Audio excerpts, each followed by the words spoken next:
Hello everyone. इस video में हम लोग ऑसिलेशन चैप्टर के जितने भी 3 से 4 मार्क्स या 2 मार्क्स के जो डेरिवेशंस है उसको हम सब कवर करने वाले हैं। तो अच्छे से देखिएगा, इस चैप्टर का वेटेज जो है 4 to 5 मार्क्स है।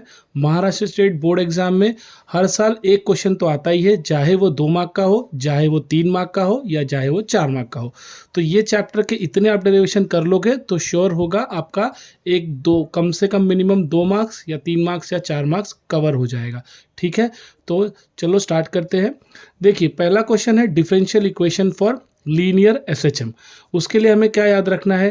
पहले तो रिस्टोरिंग टॉर्क का फॉर्मूला याद रखना है, जो कि क्या रिस्टोरिंग फोर्स का फॉर्मूला याद रखना है, जो कि क्या होता है F इक्वल्स टू माइनस के एक्स, जहाँ पर K क्या होता है, रिस्टोरिंग फोर्स कांस्टेंट होता है। ठीक है, तो F इक्वल्स टू माइनस के एक्स पता है। न्यूटन के सेकेंड लॉ से हमें पता है फोर्स इक्वल्स टू क्या होता है, मास इंटू एक्सेलरेशन। तो हमने पहले इसको इक्वेशन नंबर 1 दे दिया, F equals to m a को इक्वेशन नंबर 2 दे दिया। अब दोनों ही इक्वेशन फोर्स के बराबर है तो दोनों को हमने क्या कर दिया, इक्वेट कर दिया। सिंस हमें पता है कि V इक्वल्स टू क्या होता है, dx बाय dt, जो कि वेलोसिटी होता है डिस्प्लेसमेंट अपॉन टाइम। ठीक है, और एक्सेलरेशन क्या होता है, rate of change of velocity with respect to time.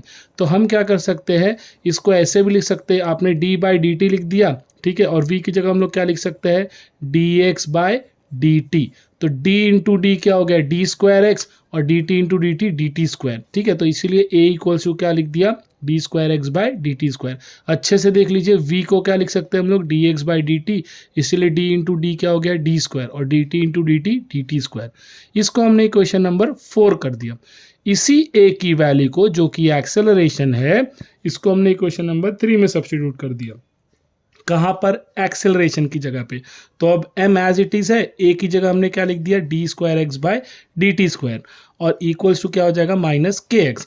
अब ये माइनस के एक्स, इसको हम राइट हैंड साइड ले लेफ्ट हैंड साइड ले लेंगे तो क्या हो जाएगा, प्लस हो जाएगा। ठीक है, अब सारे टर्म्स को, इस सारे टर्म्स को हम क्या करेंगे, मान लो इसको इक्वेशन ए ले लिया और इस सारे टर्म्स को मैंने m से डिवाइड कर दिया, तो m डिवाइड बाय m क्या हो जाएगा, 1 रहेगा, तो इससे d square x by d t square, और k को भी हम m से डिवाइड कर देंगे। तो k बाय m क्या होता है, एंगुलर फ्रीक्वेंसी होता है। ठीक है, तो k ओमेगा क्या होता है, under root k by m, और ओमेगा स्क्वायर क्या होता है, k बाय m। इसीलिए k अपॉन m की जगह हम क्या लिख सकते हैं, ओमेगा स्क्वायर। ये आपका डिफरेंशियल इक्वेशन हो गया लीनियर एसएचएम के लिए, जो कि 2 मार्क का क्वेश्चन है। बोर्ड में मार्च 17 में भी पूछ चुका है, मार्च 20 में भी पूछ चुका है, तो 2 मार्क के लिए मस्ट डू क्वेश्चन है। पिछले 2 साल से नहीं पूछा गया है 22-23 में, तो इसीलिए बहुत इंपॉर्टेंट है, इसको आप इस साल के लिए करके जाइए। ठीक है, तो आई होप आपको ये समझ में आ गया होगा। आगे चलते हैं, अगला क्वेश्चन है जो कि 4 मार्क के लिए है, जो कि क्या है, state differential equation for SHM and obtain expression for acceleration, velocity and displacement of particle performing linear SHM। तो हमें डिफरेंशियल इक्वेशन का यूज करके एक्सेलरेशन, वेलोसिटी और डिस्प्लेसमेंट निकालना है। ये मार्च 18 में भी आ चुका है और लास्ट ईयर मार्च 23 में भी आ चुका है 4 मार्क के लिए। ठीक है, तो इसमें हमें क्या करना है, पहले डिफरेंशियल इक्वेशन को यूज करना है। तो डिफरेंशियल इक्वेशन जस्ट अभी हमने सॉल्व किया, उसको एज इट इज रख दिया। प्लस ओमेगा स्क्वायर एक्स था, इसको हम राइट हैंड साइड लेके गए, क्या बन गया है, minus omega square. D square x by D t square हम सबको पता है क्या होता है, वो एक्सेलरेशन। तो इसीलिए D square x by D t square को हमने माइनस ओमेगा स्क्वायर रखा। लेकिन हम एक्सेलरेशन को और कैसे लिख सकते हैं, change of velocity with respect to time, तो D we by D T, इसलिए ए की जगह क्या रख दिया, D we by D T. ठीक है, और इक्वल्स टू हो गया ओमेगा स्क्वायर एक्स। इसी D we by D T को हम क्या कर सकते हैं, इसको डिवाइड भी कर सकते हैं इसके नीचे डी एक्स से, और डी एक्स से मल्टीप्लाई। तो हमने d we by D t में क्या अरेंजमेंट किया, उसे डी एक्स से डिवाइड भी किया और डी एक्स से मल्टीप्लाई भी किया। ऐसा क्यों किया, क्योंकि जो d x by D t है, अब ये क्या बन जाएगा, v बन जाएगा। D x by D t जो कि वेलोसिटी होता है, v बन गया। D we by d x as it is रखा। अब आप क्या कर सकते हो, वी डी वी एक तरफ रखो, और ये जो डी एक्स है इसको राइट हैंड साइड लेके चले जाओ, तो सारे एक्स एक्स के टर्म एक तरफ, सारे वी वी के टर्म एक तरफ। अगर ऐसे हो गया तो इसका हमें क्या करना है, इंटीग्रेशन करना है। तो इसलिए इंटीग्रेशन का सिंबल लगा दो, वी डी वी हो गया, और यहाँ पे क्या हो गया, ओमेगा स्क्वायर जो कि कांस्टेंट होगा, उसको बाहर रख दिया और x dx। अब हम क्या करेंगे, इसको इंटीग्रेट करेंगे, तो हमें इंटीग्रेशन का ये फॉर्मूला पता होना चाहिए जो कि होता है x dx, जो कि क्या है x raise to n+1 upon n+1, ठीक है, प्लस सी। n मतलब पावर, यहाँ पर v dv की पावर कुछ नहीं है तो उसको 1 लिया, इसीलिए क्या लिखेंगे यहाँ पे v 1+1 अपॉन 1+1, तो क्या हो जाएगा v²/2। तो यहाँ पे देखो v²/2। इसी तरह x dx का भी क्या होगा, x का पावर यहाँ पे क्या रहेगा 1 ही है, तो इसलिए इस फॉर्मूले में रखेंगे तो 1+1 अपॉन 1+1, वो क्या हो जाएगा ω² x²/2, और कांस्टेंट ऑफ इंटीग्रेशन रखेंगे जो कि प्लस सी है, जो कि कांस्टेंट है। अब आप हमें क्या करना है, यहाँ पर सी की वैल्यू पता करनी है, तभी ये पूरे इक्वेशन का वैल्यू हमको पता हो जाएगा।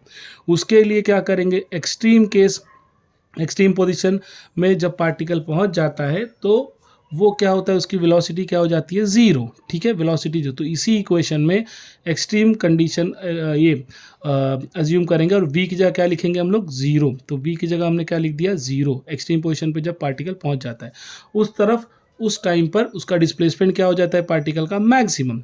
कैसे, देखो ऐसे, ये पार्टिकल यहाँ था, ठीक है, यहाँ से जब एक्सट्रीम पोजीशन पे पहुँचता है तो इसका वेलोसिटी क्या हो जाता है 0, लेकिन ट्रैवल कितना करता है पार्टिकल, मैक्सिमम डिस्प्लेसमेंट, जो कि हो जाता है a। तो इसलिए हमने क्या किया, x का वैल्यू क्या लिखा a, और v तो क्या रहेगा 0, तो इसी इक्वेशन ए में v की जगह क्या लिख दिया 0, x की जगह क्या लिख दिया हमने a, तो यहाँ पे हमने अब x की जगह हम क्या लिखेंगे a, तो ये हो जाएगा a² ω² a² और plus c as it is. लेकिन ये तो -ω² a² है, अब ये इस तरफ जाएगा लेफ्ट हैंड साइड तो क्या बन जाएगा, प्लस बन जाएगा, तो इसलिए ω² a²/2, इसे हमने इक्वेशन नंबर बी दे दिया। तो इक्वेशन बी को आप क्या करो, इक्वेशन ए में सब्स्टिट्यूट कर दो, किसकी जगह पर, सी की जगह पर। तो ये जो इक्वेशन ए था वो कैसे बन गया, आप v²/2 ω² x²/2 और c की जगह क्या लिख दिया ω² a²/2। अब आप ध्यान से देखना, ये भी 2, ये भी 2, ये भी 2, तो तीनों 2 क्या हो जाएगा, कैंसिल हो जाएगा। तो v² हमने एज इट इज़ रखा। अब आप देखो यहाँ पर भी ω² है, यहाँ पर भी ω² है, तो ω² हम क्या कर सकते हैं, कॉमन ले सकते हैं। a² प्लस में है इसलिए उसको पहले लिखा, x² माइनस में है इसीलिए उसको बाद में लिखा। तो ये क्वेश्चन क्या हो गया, v² = ω² a² - x²। इसी चीज़ का अब अगर स्क्वायर रूट ले लो तो v² का स्क्वायर रूट क्या हो जाएगा v, ω² का स्क्वायर रूट क्या हो जाएगा प्लस माइनस ओमेगा, और ये अंडर रूट a² - x²। ये आपका आ गया वेलोसिटी, ठीक है। उसके बाद आई होप आपको ये समझ में आ गया होगा। उसके बाद वेलोसिटी हमें पता है, हमें अब लास्ट डिस्प्लेसमेंट निकालना है, तो वेलोसिटी को और क्या बोलते हैं हम, dx/dt। तो हमने v की जगह इसको मान लो इक्वेशन सी दे दिया। अब इक्वेशन सी में v की जगह क्या लिख दिया हमने dx/dt, जो कि किसके इक्वल है, मैग्नीट्यूड में रखा तो ω² - x²। dx के नीचे ये पूरा a² - x² आ जाएगा, और ये dt जो डिवाइड में था राइट हैंड साइड में जाएगा तो मल्टीप्लाई में। अब इसी का आपको क्या करना है, इंटीग्रेशन करना है, तो dx under root a² - x², dx upon under root a² - x² का इंटीग्रेशन होता है साइन इनवर्स x/a। ये फॉर्मूला आपको याद रखना पड़ेगा, ठीक है। ओमेगा dt का इंटीग्रेशन होता है t, और एक बार हमने कांस्टेंट ऑफ इंटीग्रेशन c ले लिया है तो अगली बार c नहीं लेंगे, इसलिए क्या ले लिया 5। अब साइन इनवर्स का मतलब क्या होता है, 1/sin होता है, तो लेफ्ट हैंड साइड में ये 1/sin हो जाएगा और राइट हैंड साइड चला गया तो क्या होगा, मल्टीप्लाई में आ जाएगा। तो इसीलिए x/a क्या हो जाएगा, साइन ω/t + 5। इसीलिए x को क्या लिखते हैं हम लोग, a मल्टीप्लाई चलेगा तो a sin ω/t + 5। तो ये 4 मार्क के लिए है, अच्छे से प्रिपेयर करना है इसको। इसका अगर वेटेज आपको करना है कि कैसे कैसे कितना मार्क्स मिलता है, पूरा याद नहीं रह पाया एग्जाम में, अब लिखना भूल गए, तो पहले तो ये d² x/dt², इसका इतना तक लिख दिया तो आपको हाफ मार्क मिल जाएगा, या कभी कभी एग्जामिनर 1 मार्क भी दे देता है जो पेपर चेक करते हैं बोर्ड में आपका। फिर आप जब वेलोसिटी पूरा प्रूफ करोगे तो वेलोसिटी के लिए 2 मार्क है यहाँ तक, ठीक है, वेलोसिटी के लिए 2 मार्क है। उसके बाद नीचे का डिस्प्लेसमेंट निकाल लिया तो और 1 मार्क मिल जाएगा। इस तरह ये 4 मार्क के लिए डिवाइड हो जाता है। तो अच्छे से करके रखिए, बहुत इंपॉर्टेंट क्वेश्चन है, लास्ट ईयर आ चुका है तो वापस भी आ सकता है, ठीक है, क्योंकि पेपर्स में ऐसे क्वेश्चन पूछे जा रहे हैं जो 22 में पूछे गए थे, 23 में पूछे जा रहे हैं वापस, तो ये वापस भी आ सकता है, ठीक है। आई होप आपको ये समझ में आया हो। अब चलते हैं नेक्स्ट क्वेश्चन की तरफ।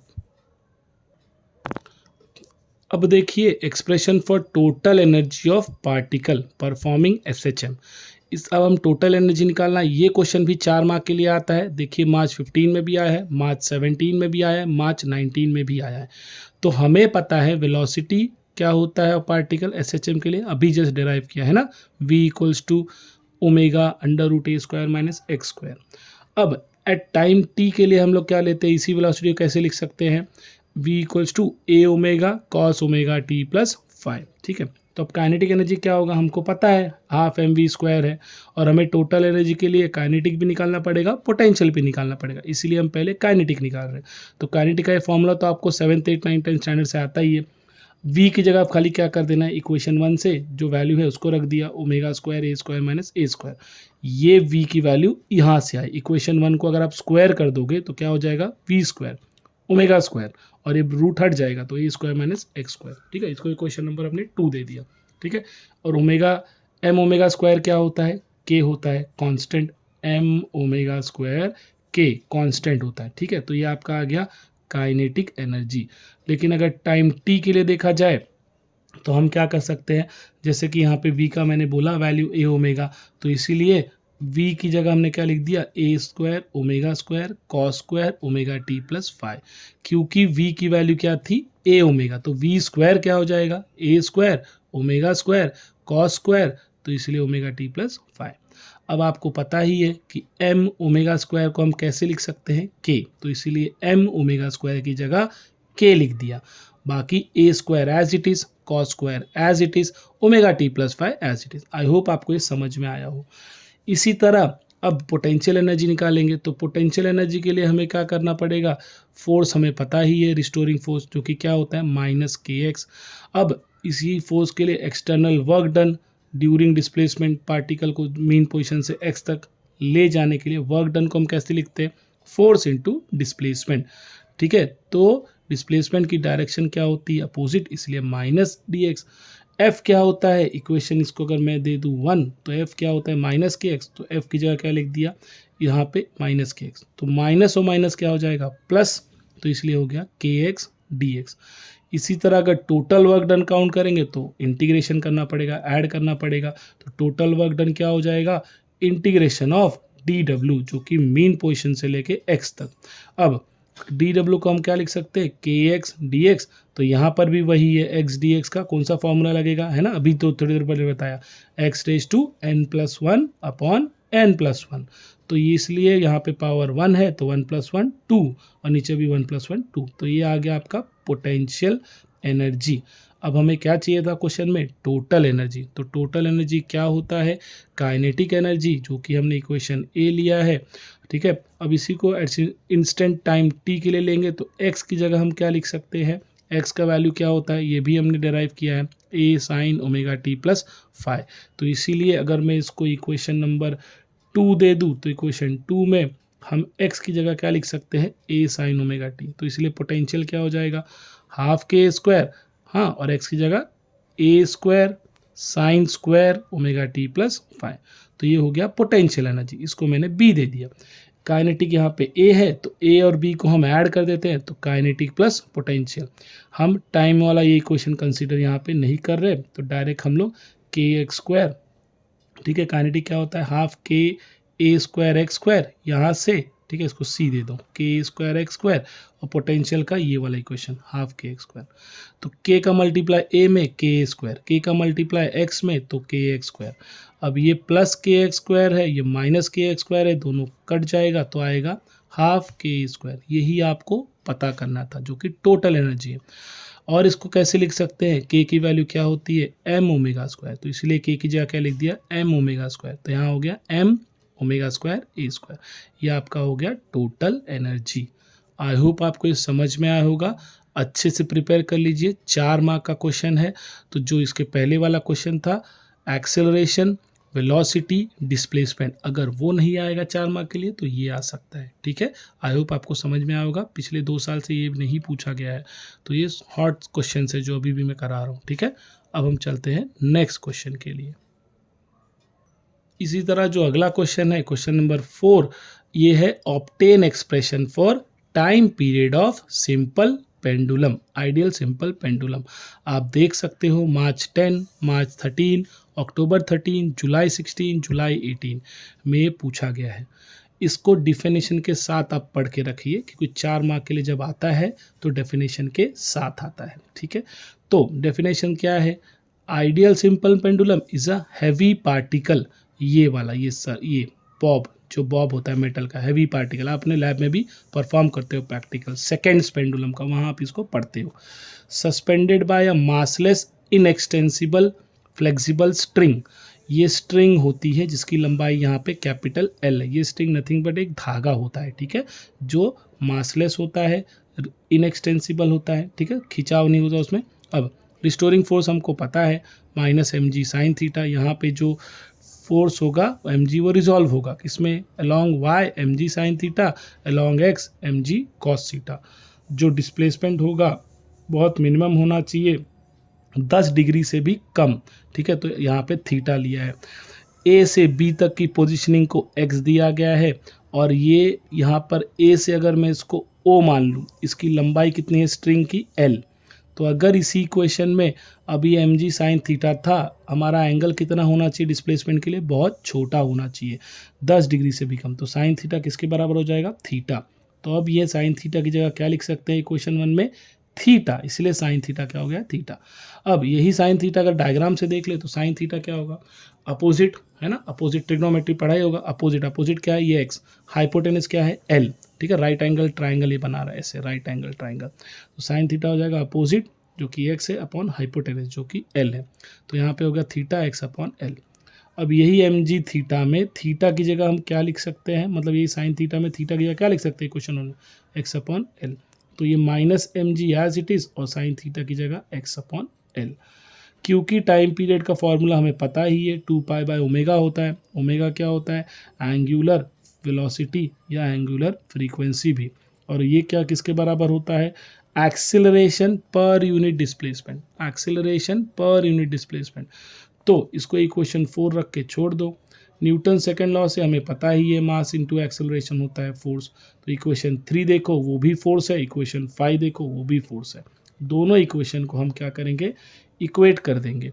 तो मास और मास तो कैंसिल हो जाएगा, है ना। तो एक इसके बराबर होगा -gx upon L, -gx upon L. इसीलिए ये x जो मल्टीप्लाई में है लेफ्ट हैंड साइड में आ जाएगा तो डिवाइड में हो जाएगा। तो a अपॉन एक्स जो कि एक्सेलरेशन पर यूनिट डिस्प्लेसमेंट हो जाएगा, और g मतलब एक्सेलरेशन ड्यू टू ग्रेविटी, और l तो है ये लेंथ ऑफ स्ट्रिंग। ठीक है, तो इसीलिए इसको मैग्नीट्यूड में लिख देंगे, तो -g/l को क्या हो जाएगा? कैप g/l हो जाएगा प्लस। ठीक है, मैग्नीट्यूड में लिख दिया। अब इसको हमने इक्वेशन 6 दे दिया।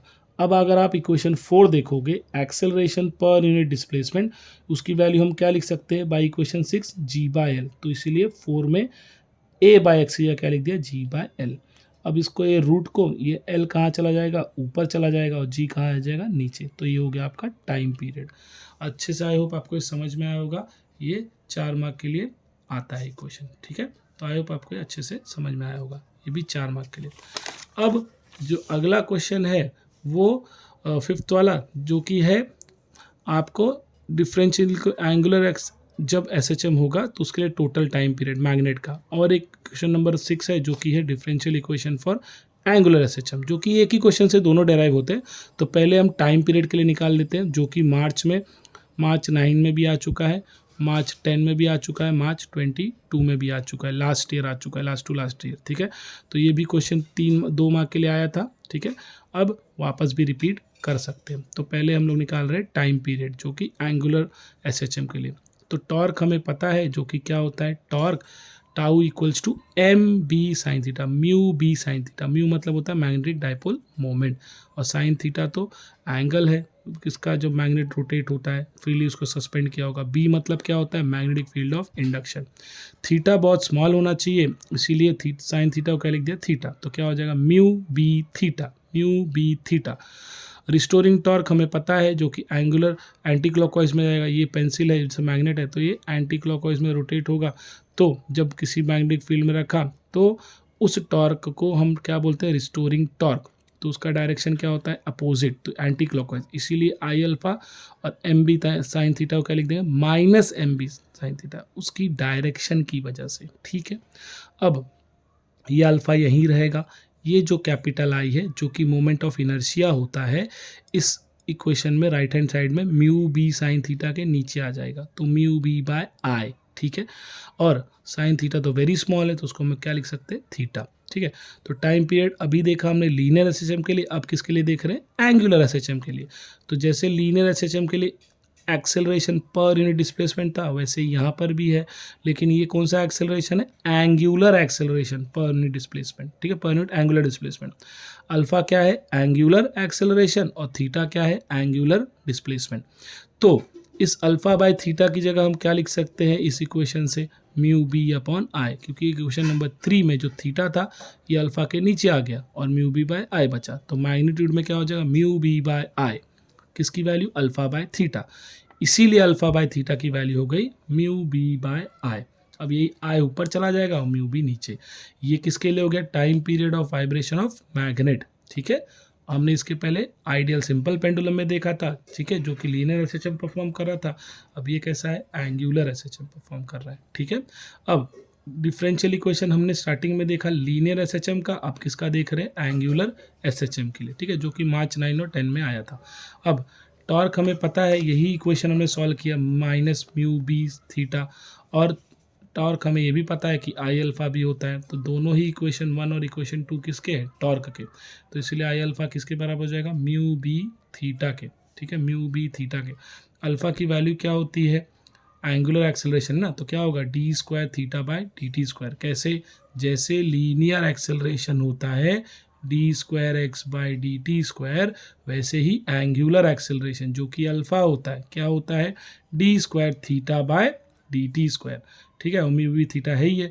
हमें अब क्या चाहिए, ये म्यू बी यहाँ पर रहेगा तो माइनस में रहेगा, मैग्नीट्यूड नहीं, हाँ माइनस डायरेक्शन के हिसाब से। तो ये minus mu B theta right left hand side में है, तो क्या हो जाएगा, प्लस म्यू बी थीटा। अब दोनों तरफ हम क्या करेंगे, जैसे लीनियर में हमने m डिवाइड किया था, वैसे यहाँ पर हम क्या करेंगे, अब इस म्यू बी की जगह हम क्या ले लेंगे, c, जो कि कांस्टेंट होता है। तो इसलिए म्यू बी की जगह आ गया c, इसीलिए I d square theta by D t square plus c theta क्या हो जाएगा, 0। ये 2 मार्क के लिए। ठीक है, और ये टाइम पीरियड कभी कभी 3 मार्क के लिए भी आ सकता है, कभी कभी 2 मार्क के लिए। तो आई होप आपको ये समझ में आया होगा। ऑसिलेशन चैप्टर में ये इतने क्वेश्चन आप डेरिवेशन कर लो, एक्सपेक्टेड है कि इसमें से क्वेश्चन आ सकता है, मतलब आएगा। अगर न्यूमेरिकल नहीं पूछा उन्होंने 3 मार्क के लिए, तो आपको कोई ना कोई इन 6 के 6 डेरिवेशन में से डेरिवेशन आता है, जो कि हर साल आता है। ठीक है, तो अच्छे से इसको करिए। आई होप आपको ये समझ में आया होगा। ठीक है, आप कमेंट करके बता सकते हो। ठीक है, थैंक यू।